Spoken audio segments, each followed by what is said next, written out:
और अब बात चीन के आधे कबूलनामे की। पूर्वी लद्दाख में जो खूनी संघर्ष हुआ था उसको कबूल करने में चीन को करीब 9 महीने का वक्त लग गया। 9 महीनों के बाद चीन ने पहली बार आधा सच कबूल करते हुए ये माना है कि गलवान में उसके सैनिक मारे गए थे, लेकिन अभी भी चीन सच से दूर भागने की फिराक में लगा हुआ है। इसीलिए उसने प्रेस कॉन्फ्रेंस करके अपने सैनिकों के मारे जाने की बात तो कबूल की, लेकिन उनकी संख्या को फिर छुपा ले गया। जबकि भारत के अलावा दुनिया भर की एजेंसियां ये बात उजागर कर चुकी हैं कि गलवान में चीन को बहुत गहरी चोट लगी, उसके 45 से ज्यादा सैनिक मारे गए।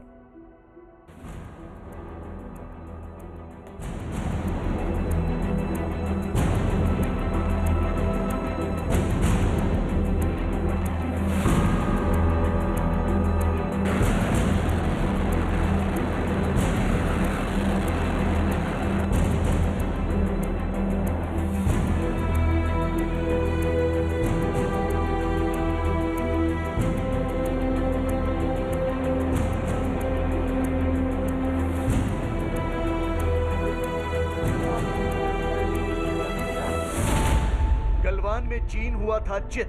ये मुमकिन हो पाया है केवल जो हमारा सोल्जर है, जो हमारे जूनियर लीडर्स हैं, हमारे जेसीओज हैं, कंपनी कमांडर्स हैं, यंग सीओज हैं, उनकी बहादुरी, उनकी ग्रिट, उनकी डिटर्मिनेशन की वजह से। चीन का बड़ा कबूलनामा। 每一位为国家的主权安全做出牺牲、付出生命的人，我们都会永远铭记。 9 महीने बाद टूटी चीन की चुप्पी। 中方为了维护两国两军关系大局，推动局势降温和缓和，保持了高度的克制，体现了中方作为负责任大国的气度和担当。但是呢，印方多次渲染和炒作有关的伤亡事件，歪曲事实真相，误导国际舆论。 अब भी सच से बच रहा है चीन। हमारे जो ओपीज थे ऊपर बैठे हुए ऑब्जर्व कर रहे थे सिचुएशन को, उन्होंने देखा कि कई एक जो चाइनीज आर्मी की कैजुअल्टीज को उठा के ले जाया जा रहा था, 50 से ऊपर थी। चीन की विदेश मंत्रालय की ये प्रेस कॉन्फ्रेंस कुछ और नहीं, चीन का दुनिया के सामने वो कबूलनामा है जिसे वो पिछले 9 महीने से छिपाता आ रहा था।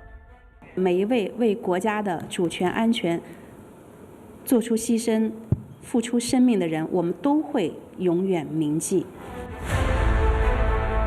पूर्वी लद्दाख की गलवान घाटी में पिछले साल जून में हुए संघर्ष के बारे में अब तक कई किस्से सामने आए। गलवान में भारत के सैनिकों के शहीद होने की दास्तान से पूरा मुल्क गमगीन हुआ था, मगर चीन करीब 9 महीनों से चुप्पी साधे हुए था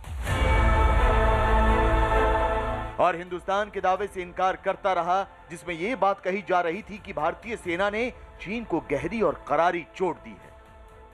कई एक ऐसी सिचुएशंस आई थी जो कि बहुत ही चैलेंजिंग थी, बहुत ही टेंस मोमेंट्स थे। 29-30 को जब हमने रजांगला शिमला की हाइट ऑक्यूपाई की, तो न केवल हमारी इन्फेंट्री बल्कि हमारी आर्मर्ड दैट टैंक्स, हमारे बीएमपी जो मैक फोर्सेस हैं, उन्होंने भी इस इलाके को पूरा ऑक्यूपाई कर लिया था। और ये इलाके में हमने टोटल सरप्राइज अचीव किया था। मतलब उनको जो चाइनीज आर्मी थे उनको बिल्कुल पता ही लगने दिया और हम उनके ऊपर आकर बैठ गए।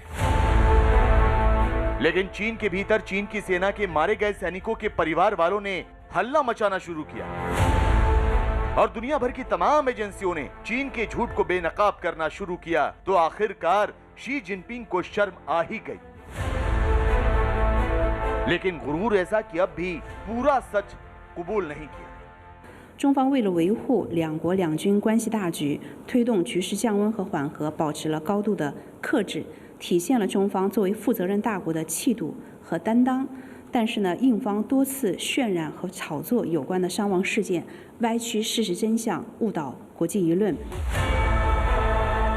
यही बात जब 9 महीने पहले भारत की सेना के हवाले से सामने आई थी, तब चीन ने तो चुप्पी साध ली थी। पूरी दुनिया की एजेंसियां भी खामोशी के साथ चीन की बात को झुठलाने का दम नहीं दिखा पा रही थी और हमारे वीरों ने बार बार यही दावा किया। जब ये सिचुएशन हुई तो हमारे जो ओपीज थे ऊपर बैठे हुए ऑब्जर्व कर रहे थे सिचुएशन को, उन्होंने देखा कि कई एक जो चाइनीज आर्मी की कैजुअल्टीज को उठा के ले जाया जा रहा था, 50 से ऊपर थी, पर वो फेटल थी कि इंजर्ड थे, ये मैं नहीं कह सकता। तो मैं कोई फिगर पे उंगली नहीं रखूंगा, लेकिन काफ़ी उनकी कैजुअल्टीज हुई हैं। चीन ने पहली बार औपचारिक तौर पर कबूल किया कि गलवान घाटी के खूनी संघर्ष में उसके भी सैनिक मारे गए थे। चीन की पीपल्स लिबरेशन आर्मी ने पहली बार गलवान घाटी के खूनी संघर्ष में मारे गए अपने सैनिकों की संख्या का ऐलान किया। चीन की सेना ने दावा किया है कि गलवान घाटी के खूनी संघर्ष में उसके 4 सैनिक मारे गए, जबकि एक कमांडर बुरी तरह जख्मी हुआ। हालांकि चीन के कबूलनामे का ये आंकड़ा काफी कम है, क्योंकि भारत समेत दुनिया भर की कई एजेंसियों ने ये गिनती काफी ज्यादा बताई थी। चीन भले ही अपने सैनिकों के मारे जाने की बात देर से ही सही कबूल कर रहा हो, मगर अब भी वो सच नहीं बयां कर रहा। दुनिया भर से जो रिपोर्ट सामने आई हैं, उसमें चीन के मारे गए सैनिकों की गिनती कहीं ज्यादा बताई गई है। भारत ने दावा किया था कि चीन के करीब 40 से अधिक सैनिक गलवान संघर्ष में मारे गए थे। इतना ही नहीं, हाल ही में रूसी समाचार एजेंसी टास ने दावा किया कि 15 जून को गलवान घाटी की झड़प में कम से कम 45 चीनी सैनिक मारे गए थे। हाल ही में आपको पता है कि रशियन एजेंसी है तास, उन्होंने एक फिगर 45 चाइनीज आर्मी की कैजुअलिटीज बताई है। तो I think that could be a good figure to go by. उससे ज्यादा भी हो सकता है? ज्यादा भी हो सकती है, एब्सोल्युटली। इस बीच भारत और चीन के बीच लद्दाख सीमा पर सैनिकों को पीछे हटाने का सिलसिला जारी है। गुरुवार को दोनों देशों के बीच सेना की वापसी का चौथा चरण भी शुरू हो गया। दोनों के बीच समझौता होने के बाद दोनों ही देश तेजी से अपने सैनिकों, हथियारों और टैंकों को वापस बुला रहे हैं। इस चरण में रेजांगला से सेनाओं को पीछे हटना है। जो भारतीय फौज ने कार्रवाई की 29-30 अगस्त को, जो हमने डोमेटिंग हाइट्स ऑक्यूपाई की रजांगला, शिनला, कैलाश रेंज के ऊपर, साउथ बैंक पे, नॉर्थ बैंक के ऊपर, तो उसकी वजह से एक्चुअली ये पूरा एक टर्निंग पॉइंट था, जिसकी वजह से जो पीपल्स लिबरेशन आर्मी है, चाइनीज आर्मी है, वो वापस टेबल के ऊपर आई। चीन के खिलाफ गलवान घाटी में भारत ने अपने इस ऑपरेशन को नाम दिया था स्नो लेपर्ड, और ये ऑपरेशन करगिल युद्ध के हीरो रहे लेफ्टिनेंट जनरल वाईके जोशी की देखरेख में अंजाम दिया गया। चीन की भाषा धारा प्रवाह बोलने वाले वाईके जोशी के मुताबिक भारत ने अपने किसी भी हिस्से को नहीं गंवाया। पैंगोंग त्सो में सेना की वापसी भारत के लिए एक जीत है। चाइनीज जो हमारे क्लेम लाइन है वो फिंगर 8 तक है और पीएलए क्लेम लाइन फिंगर 4 तक है, लेकिन हमने उनको ये फोर्स किया है कि जो जितने भी उनकी फोर्सेस डिप्लॉयड हैं फिंगर 8 और फिंगर 4 के बीच में, जो अप्रैल में वो आए थे मई में, तो वो फिंगर 8 के पीछे चले जाएंगे, यानी कि हमारी क्लेम लाइन से पीछे चले जाएंगे। फिंगर 8 के इस तरफ, यानी कि जो हमारा क्लेम्ड इलाका है, उसमें वो कोई भी कार्रवाई नहीं करेंगे, कोई उनकी पेट्रोल नहीं आएगी, कोई उनकी मिलिट्री या सिविल एक्टिविटी कोई भी नहीं होगी, इंक्लूडिंग जो उनका क्लेम लाइन है फिंगर 4 तक, वहाँ तक भी वो नहीं आएंगे। तो ये हमारे लिए तो बहुत बड़ी जीत है। बहरहाल चीन के विदेश मंत्रालय का यूं प्रेस कॉन्फ्रेंस करके अपनी सफाई देना और पहली बार गलवान घाटी के संघर्ष का पूरा ब्यौरा देना जाहिर कर देता है कि शी की सेना ने वाकई भारत की जांबाजी के आगे घुटने टेक दिए, वरना जो चीन नाक पर मक्खी तक नहीं बैठने देता था, वो अब अपना मुंह क्यों छिपाता घूम रहा है।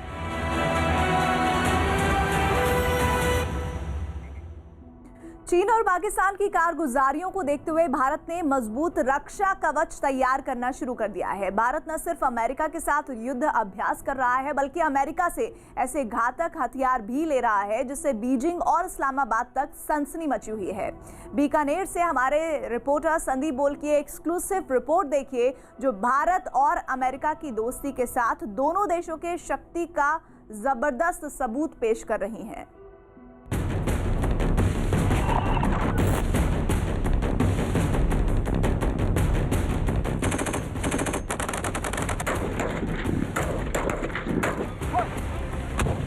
पहली बार ऐसा हो रहा है कि इस राइफल के साथ जो है भारतीय सेना किसी अभ्यास में शामिल हो रही है। खास बात यह है कि ये अभ्यास भी जो है अमेरिका के साथ ही चल रहा है।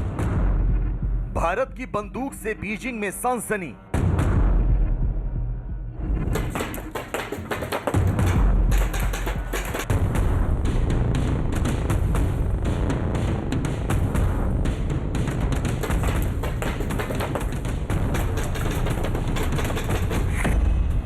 अब होगा लाल सेना का एनकाउंटर।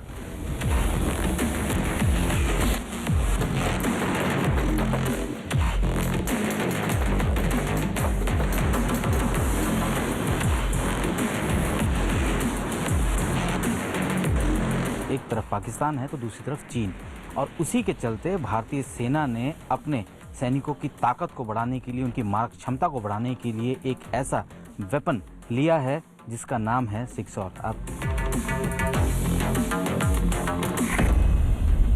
सिंग सॉवर से डरना क्यों जरूरी है?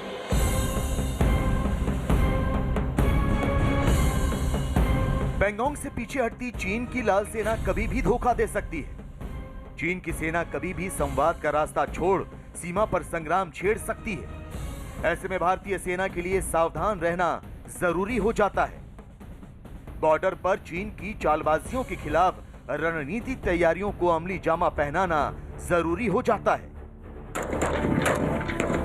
तो इसी के तहत राजस्थान की रेतीली जमीन पर 8 फरवरी से भारत और अमेरिका की सेना युद्धाभ्यास कर रही है। दो ताकतवर देशों की सेनाएं दुश्मन से निपटने की तैयारियों को परख रही हैं। आपको दिखाएंगे भारत और अमेरिका के इस संयुक्त युद्धाभ्यास की एक-एक तस्वीर, लेकिन उससे पहले आपको दिखाते हैं वो बंदूक जिससे चीन और पाकिस्तान की सेना थर-थर कांपने लगेगी।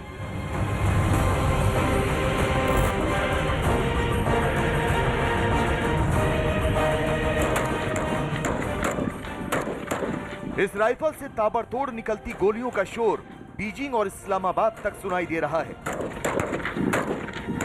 इस राइफल का सटीक निशाना चीन और पाकिस्तान की सेनाओं को हैरान कर रहा है, क्योंकि ये कोई आम राइफल नहीं बल्कि ये है six sour assault rifle. Bharat इस वक्त एक साथ दो फ्रंट में उलझा हुआ है। एक फ्रंट है LAC, एक फ्रंट है LOC। एक तरफ पाकिस्तान है तो दूसरी तरफ चीन, और उसी के चलते भारतीय सेना ने अपने सैनिकों की ताकत को बढ़ाने के लिए, उनकी मारक क्षमता को बढ़ाने के लिए एक ऐसा वेपन लिया है जिसका नाम है सिक्सॉर। आप ये देख सकते हैं, ये राइफल है, ये हाल ही में जो है प्रोक्योर की गई है। 2 लॉट जो है वो आए हैं इसके 72 हज़ार के, यानी कि कुल मिला के 1.5 लाख सिक्सॉर राइफल जो है वो भारतीय सेना में शामिल हो चुकी है।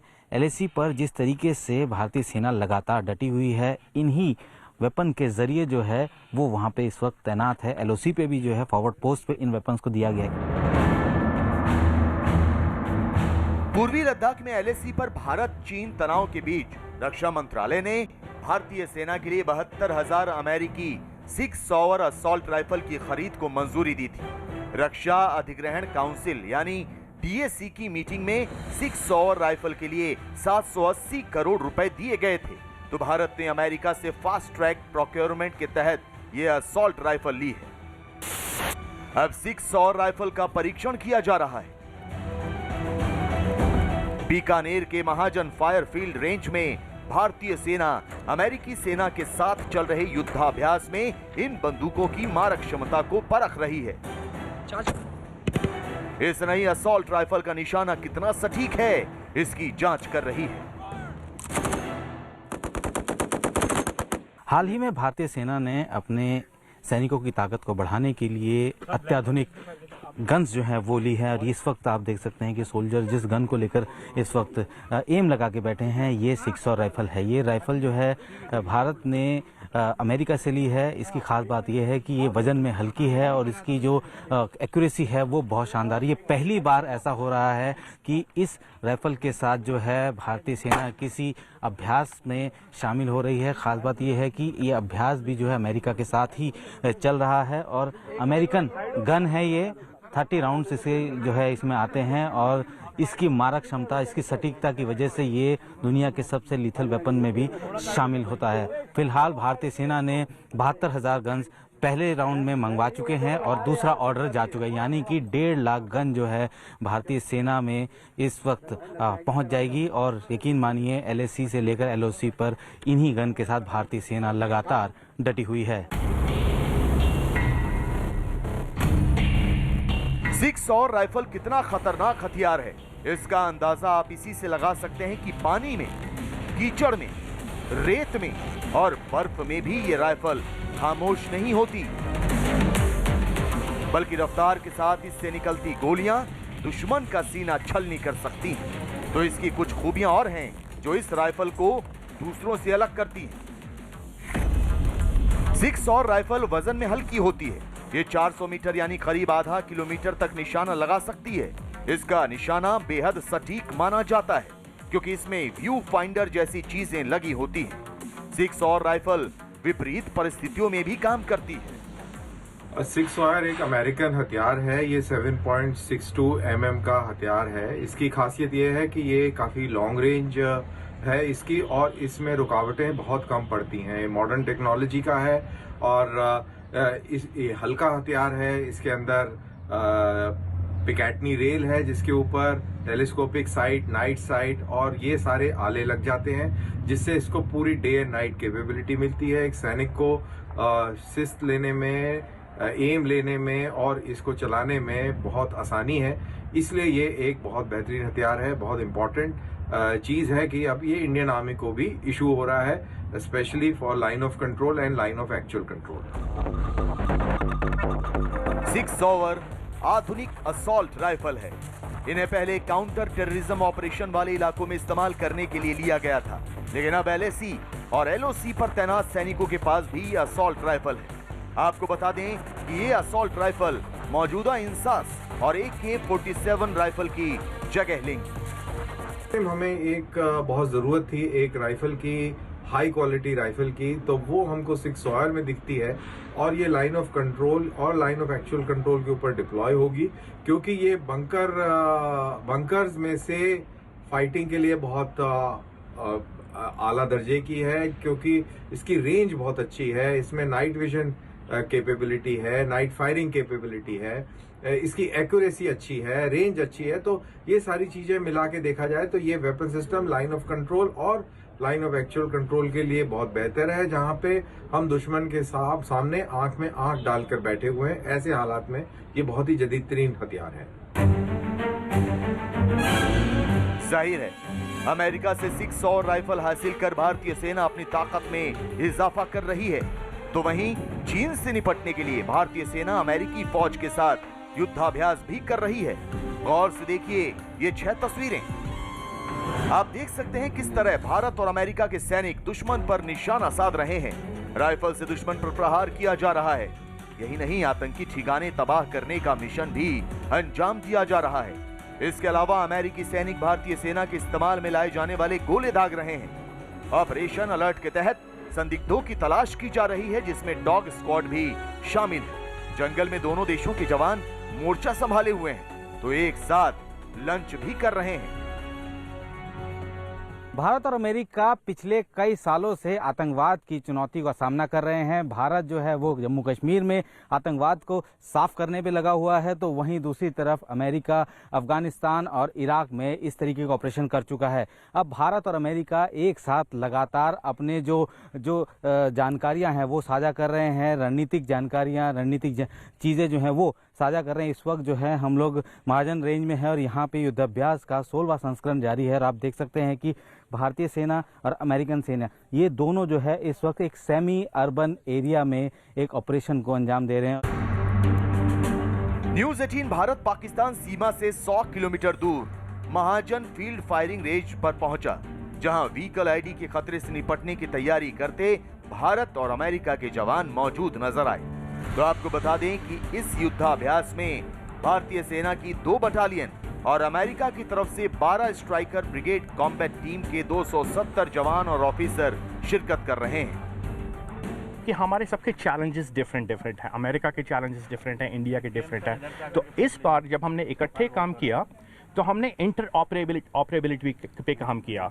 हमने एक दूसरे के प्रोसेसेस को समझा और समझ के देखा कि हमारे में क्या हम सीख सकते हैं और हम उनसे क्या सीख सकते हैं। So it's like a lesson learn from each other basically. अमेरिकी सेना अपने साथ बख्तरबंद गाड़ी, striker, jeep, rocket launcher, mortar लेकर आई है, तो वहीं भारतीय सेना 6.62 rifle, mortar, BMP, tank, attack helicopter और वायुसेना के हेलीकॉप्टर के साथ शिरकत कर रही है। इस वक्त हम लोग एक क्यूआरटी में हैं जो कि एरिया डोमिनेशन पेट्रोल के लिए निकली है। ये सबसे महत्वपूर्ण ड्रिल होती है किसी भी कॉन्वॉय को मूवमेंट से पहले। चूँकि जब लंबा रास्ता होता है तो ऐसे में इस ट्रक के ज़रिए इसमें जो है आप देख सकते हैं कि जो भारतीय सेना के जवान हैं और हाथ में आप 6 राइफल आप देख सकते हैं जो उन्नत बिल्कुल हाल ही में अमेरिका से ली गई है, इसके ज़रिए जो है इस पूरे एरिया को डोमिनेट किया जा रहा है। भारत और अमेरिका के करीब 800 जवान एक साथ आतंक और दुश्मन देशों से निपटने की चुनौतियों से पार पाने की तैयारियों को परख रहे हैं। बीकानेर से संयुक्त सैन्य अभ्यास के जरिए चीन और पाकिस्तान जैसे देशों को संदेश साफ है कि उनकी किसी भी जुर्रत और किसी भी साजिश का अंजाम बहुत बुरा हो सकता है। नमस्ते, मैं हूं